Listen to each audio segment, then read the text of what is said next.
Hey guys, Bryan Lebo here with your September Summerlin update. Now, since my last video, the market has cooled off considerably. Much of what I've been warning you about is starting to now occur.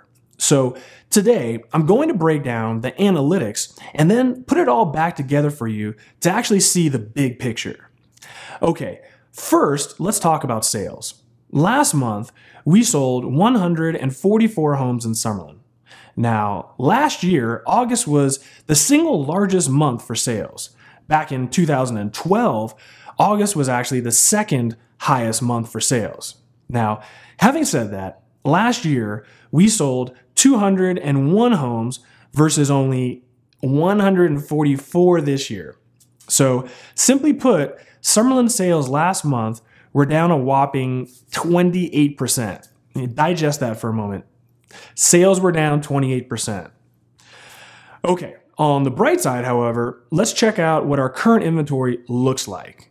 About 5% are short sales, while only 3% are foreclosures. This leaves a tremendous 92% of homes as traditional sales.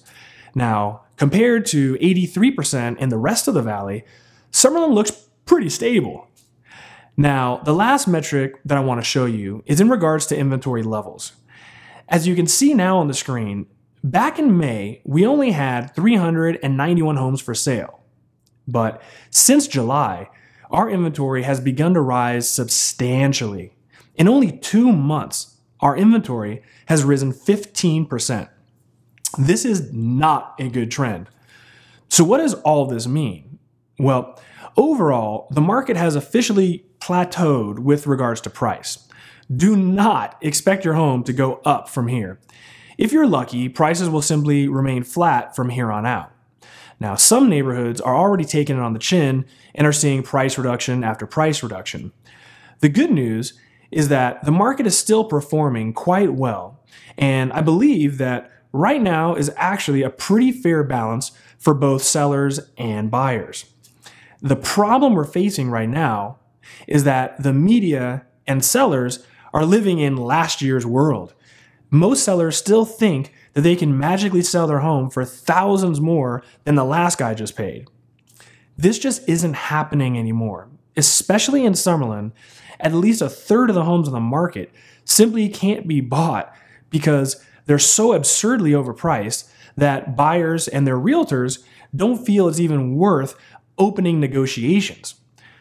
With the market worsening, it's simply not the time to overlist your home right now.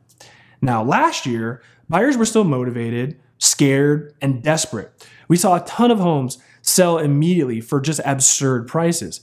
But baby, those days are gone.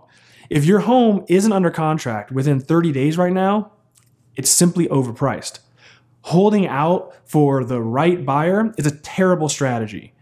Moving forward, every day the market gets historically worse as we move towards this holiday season. Now, multiply that with the fact that inventory is rising at a very rapid pace and sales just went down 28%. And you have a very disturbing trend here. The key to all of this is when and how the media is going to portray the truth. Most of the public still thinks that the market is on fire and you can sell your home for whatever you want. Those who are buying or selling now are discovering the truth on their own. But at some point, the media is going to have to report what's actually going on. Once this occurs, sellers are likely to become much more realistic and lower their prices in fear of selling in a really depressed market. Buyers, on the other hand, might retreat, just like they did back in 2007. I mean, who wants to buy when people are talking about prices coming down? So, like I've been saying, this winter is going to be incredibly pivotal for our real estate market. So, if you're a seller, you have to be a fool to think that with the information we currently have available, that prices are magically going to continue to increase. Get your home priced correctly and move it before you regret being foolishly greedy about it. Now, if your realtor took pictures of your home on their iPhone and they don't have a marketing or advertising budget, fire them now. and get a real professional who has the ability to promote your home the way it should. Amateur hour is over, guys. It's time to get aggressively realistic. Now, if you're a buyer, just be patient. There's no rush. Time is vastly on your side. Wait for the right deal or the right property. If your agent is rushing you to buy, they're either uneducated or they don't have your best interests in mind. Well, thanks again for watching. Please click here to subscribe and don't hesitate to reach out to me with any questions or concerns you may have about Summerlin real estate.